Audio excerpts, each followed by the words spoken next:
Did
you go this from Malaysia?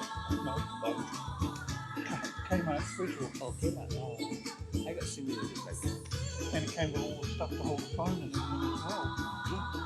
And there's a remote, is it? It's got a remote. Yeah. I think it was like only $19 or something. Cheap as.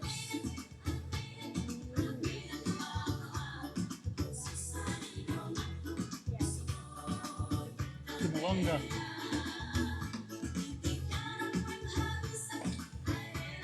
Yuck. Oh, yummy. Yuck. That's what it was. King of the fruits. Been there.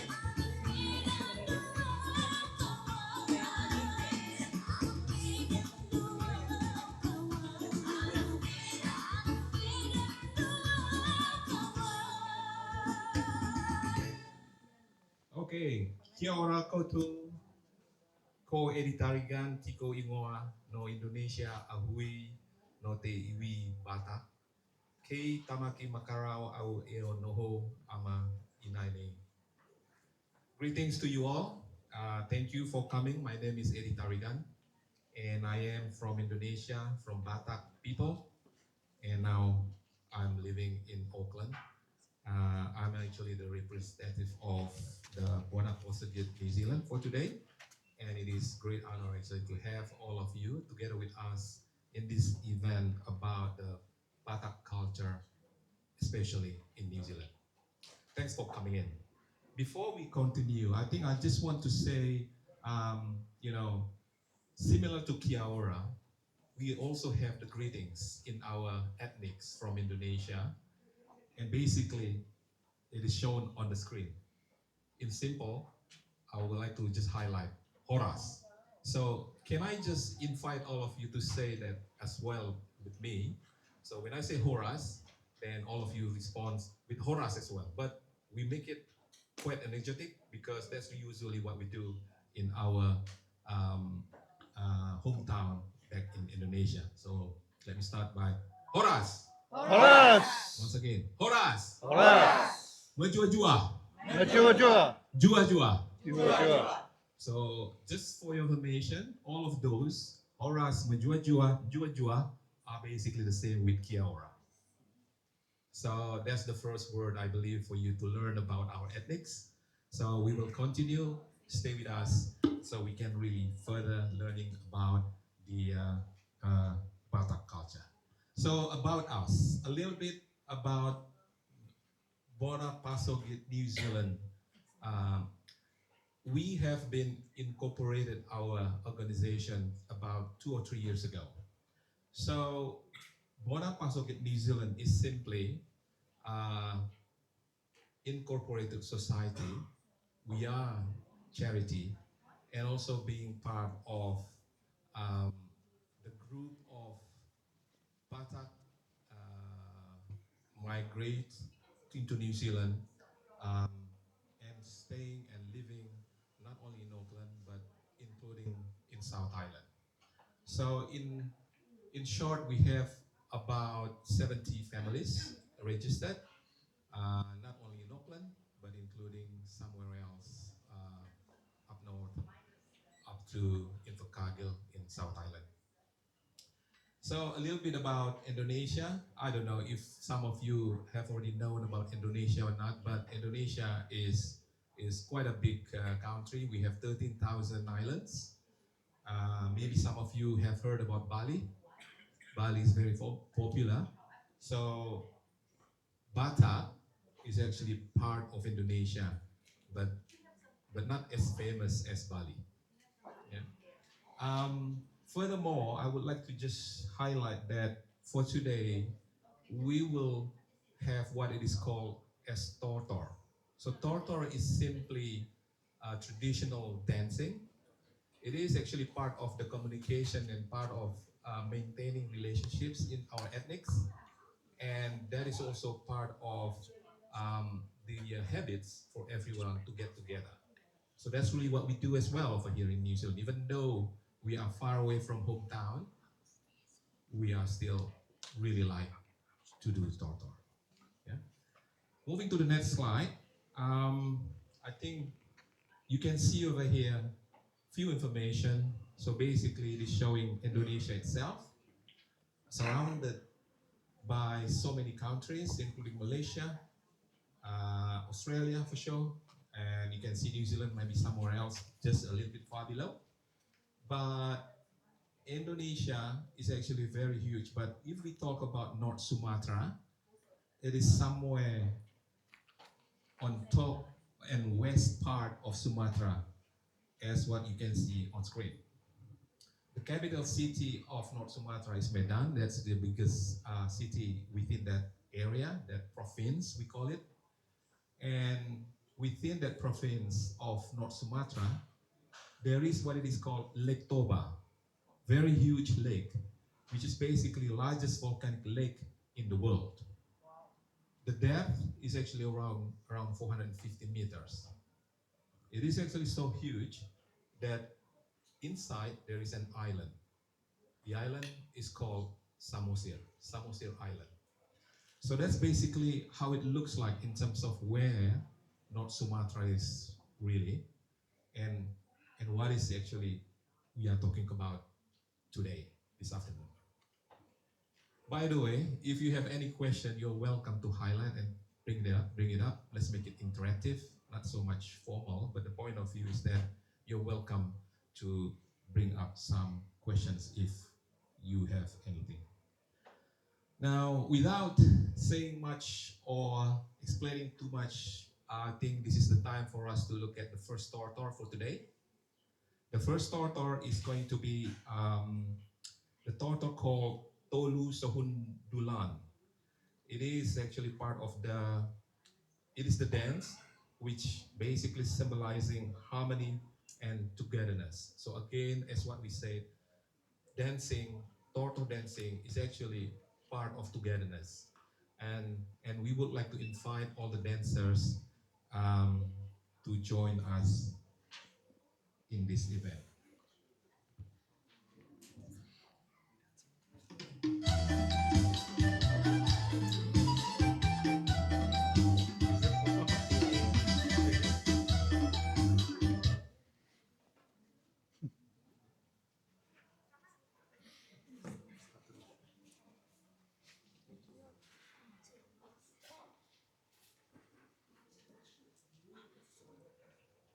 Oops, sorry about that.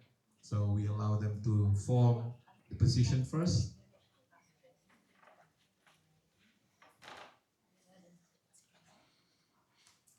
I can't get you all in.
Thank you.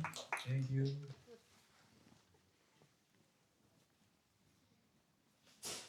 So the first tortor is really coming from Simalungun. It is one of the sub-ethnics of Batak. So we will learn more about the Batak ethnics very soon. But let's jump into the history and kinship as a starting point from here. So I think if we look at the history, it is actually quite important to know where we are coming from. So according to the historian, they say that Bataknese or Batak people is really coming from the Proto-Malayan group back in Yunnan. So long time ago, they basically moved and really coming down from Asia, moving into Malaysia portion, the Malayan, and then get into the Sumatra island.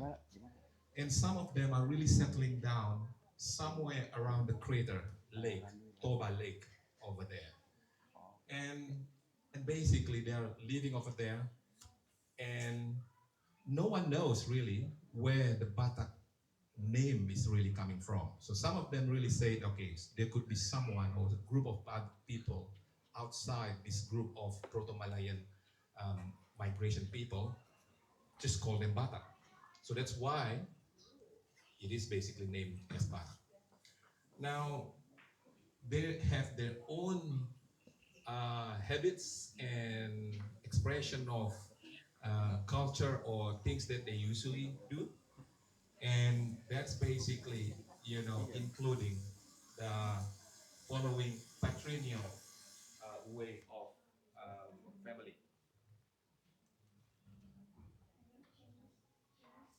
I think I need to switch over. I think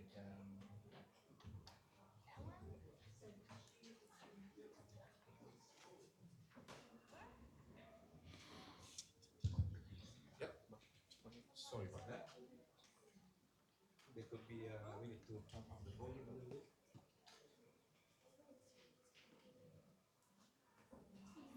Okay, so coming back into yeah, so coming back into the history. So uh, Batak is very much patrilineal, and they are really following the lineage, and it is actually following the clan um, or family name, if we are talking about in daily basis kind of situation. So like me, my name is Eddie Tarigan, my family name is Tarigan. So Tarigan is one of the clan within Batak. And everybody has their own clan or family name. Yeah?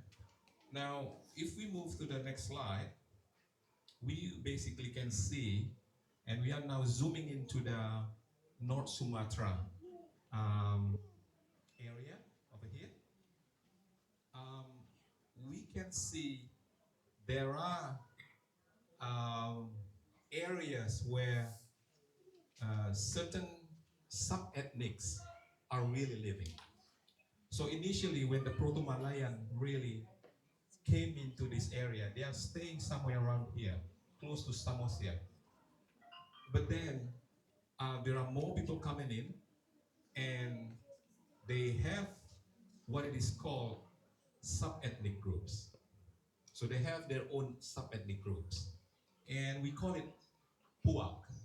That's the terminology we use in our Indonesian culture. So puak within Batak are basically consist of 6 groups, including Toba, Karo, Simalungun, Papak, or Dairi, Mandailing, and Angkola. So I know all of these are basically probably new for all of you, but the key point is really within Batak ethnic, there are sub-ethnics inside, and within sub-ethnics, there are clans, family names that we recognize every day. So every Puak, every sub-ethnic groups has its own dialect, and they have their own cultural expressions. So for example, over here, Horas, like what we just said in the beginning, is basically Toba greetings. So one of the puak, one of the biggest puak for Batak. But The then most important for one. another puak, for Karo, for example, the greeting is a little bit different. Jua. You can notice that the language is totally different. But the most interesting part is basically, even though they are talking about maybe totally different languages, but there are certain framework culturally that basically the same. And that's really where we would like to see further. Yeah. So I think moving into the next slide, we will see some other perspective of Batak culture, which is probably quite special. I don't know if Maori or Islander has the same thing. I'm happy to listen to all of you. But I would like to highlight that this is pretty much special, I think. Yeah. So we call it Dalihan Natolu. So this is the system for in daily basis, they call it philosophy. But I think it is more about the framework or system on how everyone in Batak to live. So basically, it is basically just um, um, what is that? The giving the structure that there are three interconnected roles. Everyone has that. Everyone in Batak will have these three roles around him, around her. So one is actually hula hula, the second is boru, and the third one is dongan tobu. In very simple explanation, hula hula is simply wife giver, boru is wife receiver, and dongan tobu are basically the same bloodline. So for example, for me, for example, my wife is Purba, from clan Purba, for example. Um, so her parents is my hula hula, and I have to be very respectful for him, for her. Um, then I will basically acting as their body, and there will be people who has the same bloodline, and they will be the Dongan Tobu. So I just give you example. For example, in the ceremonial, like marriage, the beautiful thing about these three interconnected roles, because the definition are all similar. When there is a wedding, for example, we don't need to set up any kind of, organize any kind of organizer. Automatically, the surrounded relatives will know what to do. So there will be someone who will act immediately as hula hula, or in quote, king, and there will be people who will just know I have to do something because they are bored. Without any further discussion, they will just form themselves and acting. So I think this is one of the good thing about the culture, because that really forming the way everybody's interacting and working together. Yeah, and there is no um, formal meetings or formal discussion or formal conversation saying that you have to do this, you have to do that. It's not like that. People will just know, I have to do that. So Boru, for example, responsible for service and ceremonial duties. So in the event of wedding, for example, they will just do the job. They will do the job without being asked. And hula hula will basically sitting over there because he's the owner of the party. You know. So that's the beautiful things about that. And this diagram over here is really showing that kind of definition. And this kind of kinship system is actually staying the same, but not necessarily very straight. I have to let you know, because we are evolved. We are, married to another clan, another ethnics. So some of these are being adjusted depends upon the need. For us over here in New Zealand, of course, we are keeping this as a kind of definition and not really doing that very strictly, but we know it is important from time to time. Now, when I say that, this hula hula boru and dong and tobu are basically terminologies for Batak Toba, one of the sub-ethnics. If we talk about Karo, for example, another sub-ethnic, there is similar concept and system, but they call it as Rakut Sitalu. So name is only just name, but why and what is the definition staying the same, which means the framework are basically the same. So that's actually the thing about Batak. Even though there are 6 sub-ethnics, they have their own system and they are basically the same. Yeah? Moving forward to the next slide, I think we are talking about the people in the 21st century. Um, for sure, Batak is really keen to migrate. So maybe following all of the predecessors, from Proto-Malayan, we are basically very much like to move to another areas. Like us over here, some of us in Batak, we are basically leaving our hometown and living in here in New Zealand. And some of us actually staying here for, I don't know, 20, 29, 28. Ronnie, how many years actually you have been here? Huh? 32 years. So you can imagine maybe, 2/3 of his life is basically in New Zealand. Overstay. And that's very common.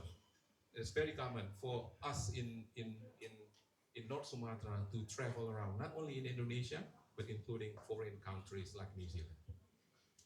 Now, in the modern identity, the principle of um, expressing the culture through music, dancing, like what we did just now, staying the same.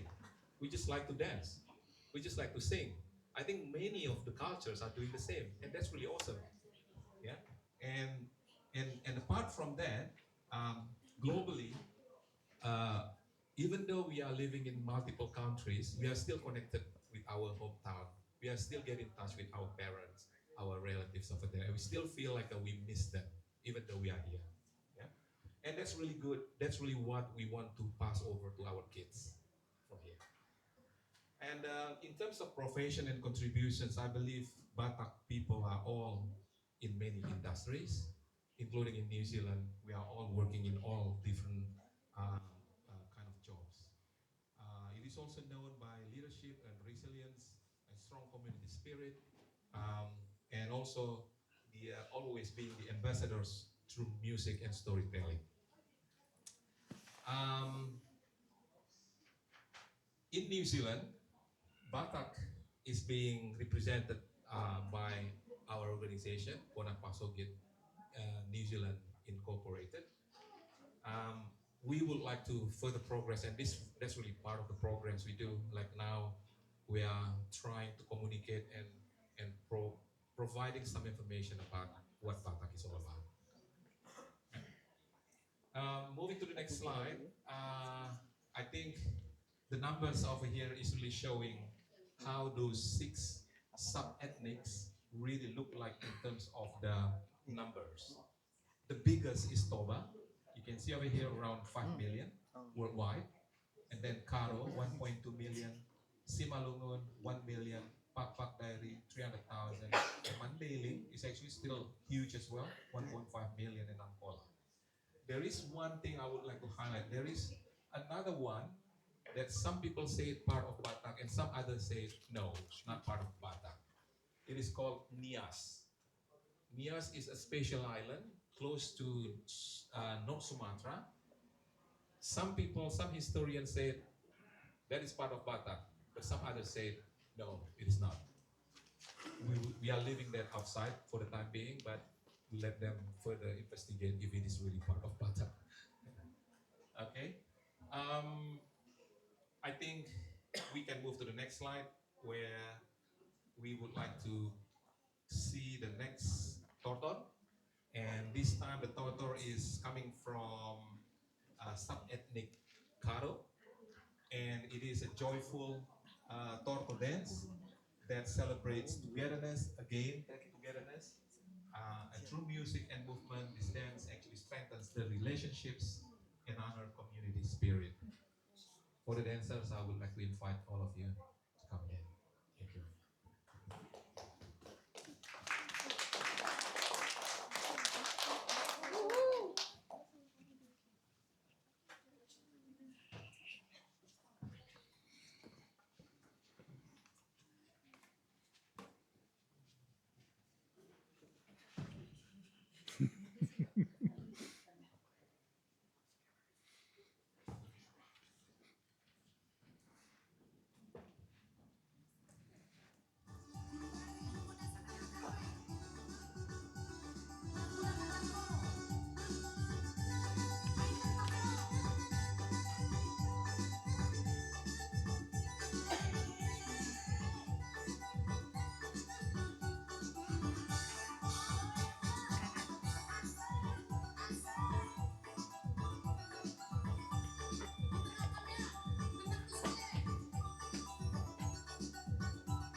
Letter video ya. Right. So Or to thanks for the in my phone. dancers.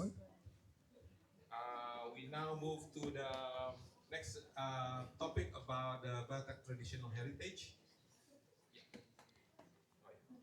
So we can look at the next slide where we can really see how the traditional houses looks like. So the traditional houses, you can see over here three different traditional houses. The first one is actually Toba, sub-ethnic Toba on the left. Second one is Mandailing, and third one Karo. Almost similar, and one key I would like to highlight is actually there is no nail used for the house. The house is being constructed by just joining all the woods together, and it is strong enough, it is hard enough, and can stay for, I don't know, 80 years or something, which is really good. Yeah. It is quite expensive to maintain as well, by the way. I have to let you know. Yeah. So the traditional houses is actually quite special. We don't have that in New Zealand, but yeah, maybe very soon we can get the miniature that we can show you over here. So next slide is actually showing up the design and motifs that we normally put in the house, in the traditional houses. You can see over here, there are similarities actually with our local cultures and motifs as well. So it could be because we are all coming from the same root, which is great. Yeah.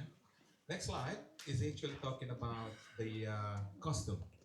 So the traditional costumes for all different sub-ethnics are basically, you can see over here. The left one is a toba, center Simalungun, and right is karo. So I think in this case, we have got someone from us to really show how the costumes look like. So I think I would like to call, maybe start with Toba. Yeah, so this is the Toba costumes, and in fact the spatial woven is actually called ulos. Yeah. So this is from Toba. The second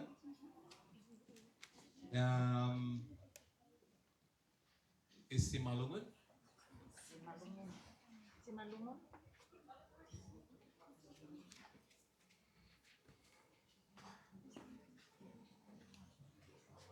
That's from Simalungun. And the third, if I can just call Karo. So you can see the design is not always the same. There are multiple definitions as well as usage, but they are all woven as well as, you know, part of the traditional events, culture, where certain people will use it for specific purpose. So next, I think we can probably call to the next slide Mandailing. Mandailing. Mandailing.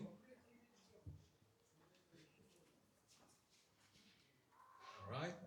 The next one, Ankola. Ankola is a little bit different. You can see the coloring is a little bit different as well, a bit of greenish. Next is Pakpak, traditional costume and ulos. Yeah. And the next, That's it. One, two, that's three, it. six. Okay. 6, 4. Yeah.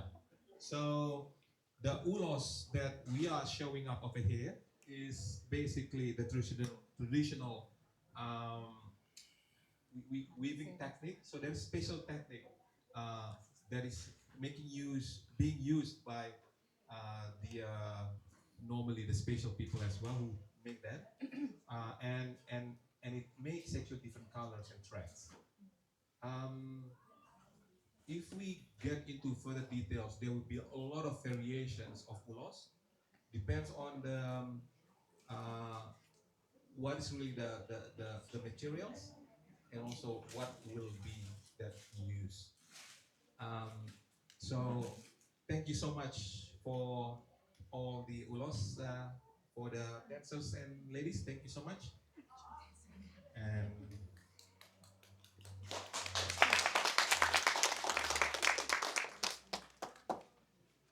right, so I think next we probably want to see the next tortor.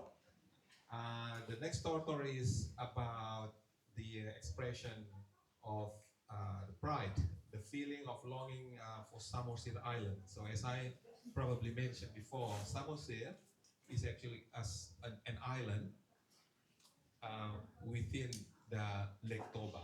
So Lake Toba, quite huge, and there's an island inside in the middle. And this tortor is celebrating the Bata connections to their homeland. So I invite all the dancers to dance.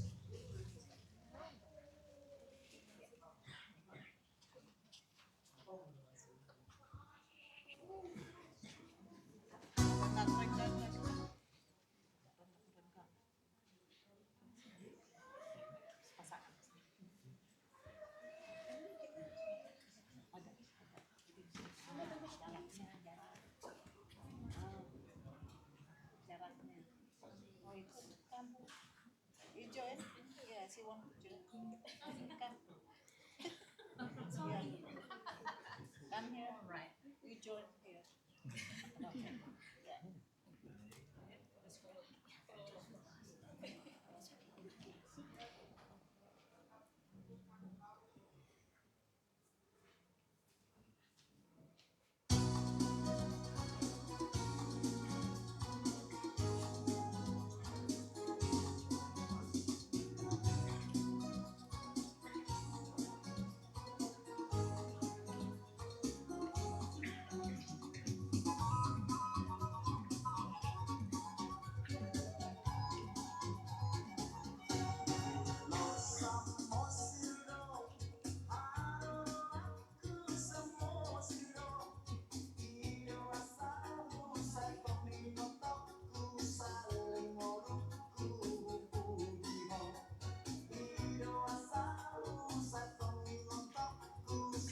Giants.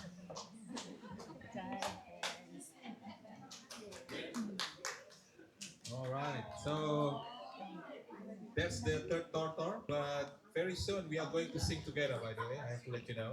Um, but before we jump into that sing together, let's just go through few information, and this is about the musical instruments, about the traditional musical instruments coming from Batak. And I don't know, in your um, culture, maybe you have something similar. But now I can show you over here a couple of things. The first one is sarune. Sarune, um, thanks. You have actually very good bringing that up. This is the sarune, and it's actually quite special. I cannot play this myself. It is not that easy. You have to learn about how to what they call like a circular breathing in order to be able to make it really a good sound. Otherwise, the sound will be not at all, or maybe all over the places. So we are, even though we have this in our organization, we still don't have anyone can play this. By the way, so we still miss that portion, and we're really looking forward to learn from someone who has the capabilities back home in Indonesia. But we have that as part of our, um, inventory over here in Pasukit, New Zealand. Another one over here is hasapi. Hasapi is it is actually two string musical instruments.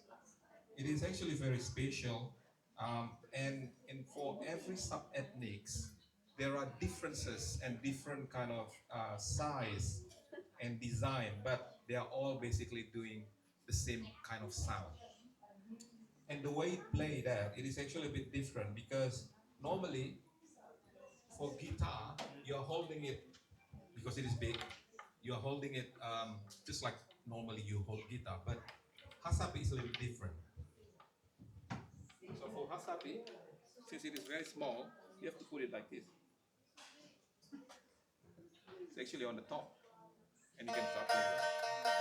Again, I cannot play this. I have to let you know. We still need to find someone to learn about this. We have the equipment, but we need someone to learn about, playing this properly. I believe, for those who can play guitar, the steep to learn for this traditional equipment may not be as much as me, because for me, I'm learning from scratch, which is very huge.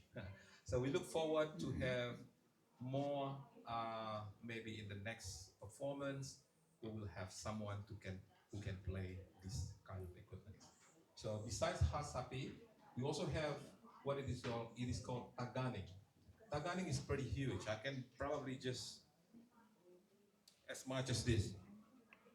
We still don't have that in New Zealand, but we are thinking about, arranging the Taganing to come over to New Zealand so that we can again set up the workshops or learning sessions for everyone to know more about these traditional music equipments. The point of view is that even though traditional music equipments, all of this can enrich the music. The music is actually very modern. It is actually not time bound. Even now, we can combine this kind of music, this kind of sound, with our own modern music. And over here, we have one sample of um, instruments. We call it katang-katang. It's not listed here, but it is almost similar purpose like taganing. It gives the beat. And this is actually made from bamboo. So many of our traditional musical equipments are being made from bamboo. I don't think New Zealand has bamboo over here. And the bamboo is actually pretty huge. You can see the size of it. And it has been designed to make some sound. And that sound is pretty different. Depends on where you hit that. I'm not going to do the workshops now, but of course, it is actually pretty interesting to learn about this kind of musical instruments. Having said that, if we move to the next slide, there is also something similar like the Javanese traditional musical instruments. If you know about Java, is part of the ethnics in Indonesia as well. We call it garantung. So garantung is again quite huge. It is something that can give and reach the music for the modern music. Next slide. We also have ogum, which is basically giving the right beat to the music. It's pretty heavy, made from steel, and it has the purpose to give the beats into the music. Next slide. I think we basically can now move to the next item where we would like to sing together. Can I ask the singers to join us over here on the front so we can sing together the song called Alusiao.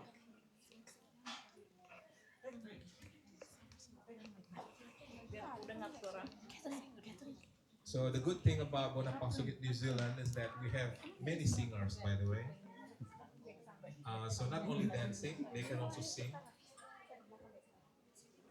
We we started the recordings, but very soon, hopefully, we can share the music from us, but we will see if they are going to make the songs themselves. Come on, ladies.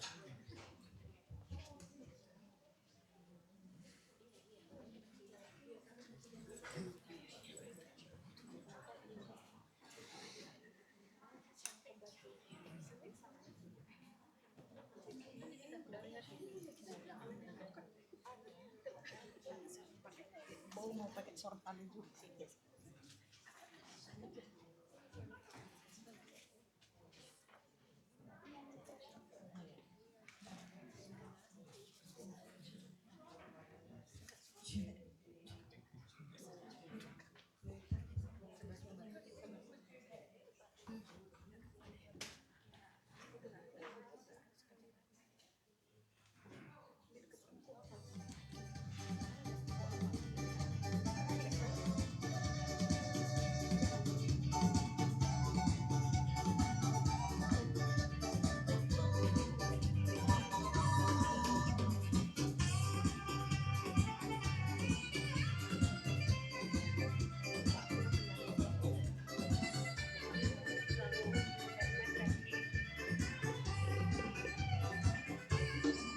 Maragap garam doang bersita-sita di hitam manusia.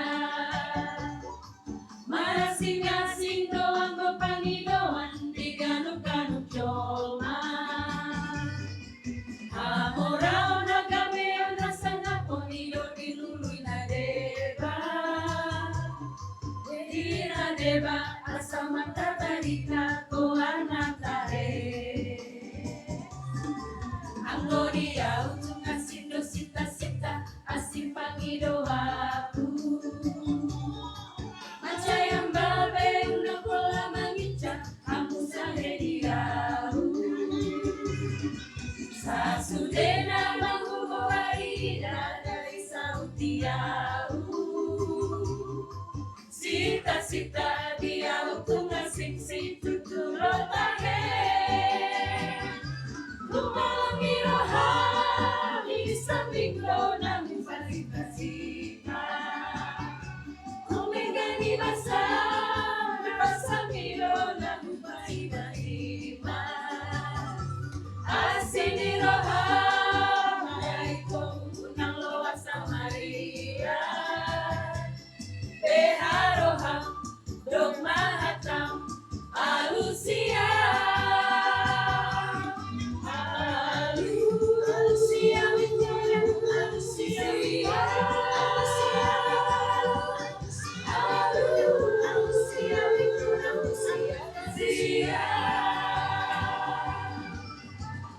Alu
haroha dog mahata alusia alusia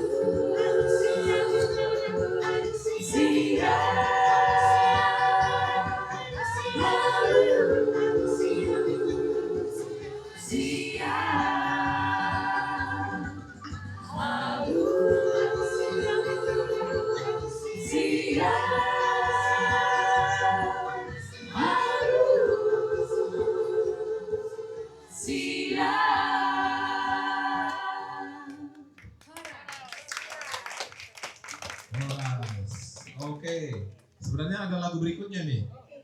Masih bisa lanjut lagi lagu berikutnya?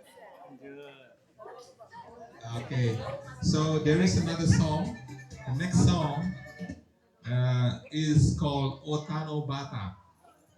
So Otano Batak is another song, and it is about the remembering our hometown back in Tanah Batak, the Batak Island, Batak land.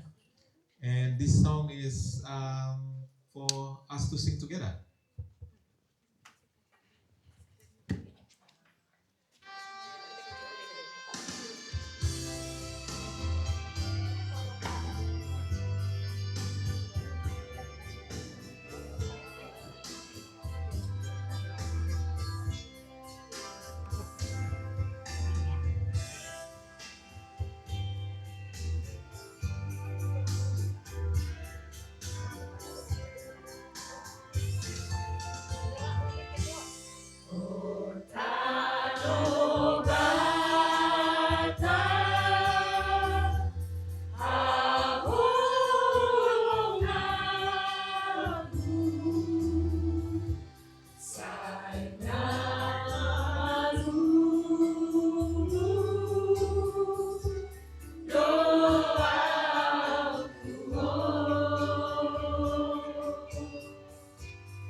Chorus. Okay, before we close the event, there is one last song. The last song is actually about chorus. See, it's actually very popular. Same like Kia ora, we always call it again and again. So let's carry on with the next song.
everyone who are coming here. I think this is the end of our event. Happy to pick up any questions, if anything. You're welcome just to stay with us over here. Thank you so much for coming. I think it's really awesome for us to introduce the Batak culture as we are all in New Zealand. Thank you so much. Thank you.